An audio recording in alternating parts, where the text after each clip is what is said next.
अस्सलामुअलैकुम नाज़रीन, Sindh online TV में भलीकार आवां हां इमरान मलिक। शामिल कयूं था हिन वक्त जूं ख़बरूं।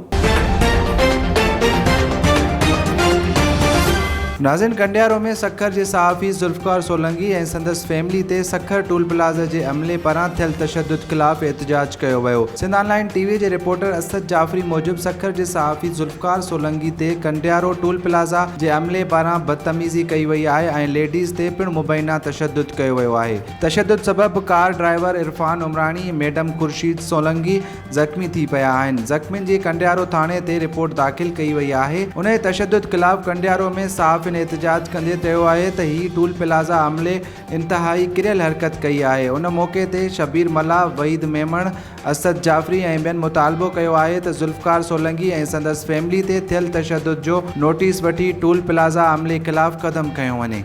वधीक ख़बरुनि ऐं अपडेट्स जे लाइ ॾिसंदा रहो सिंध ऑनलाइन टीवी।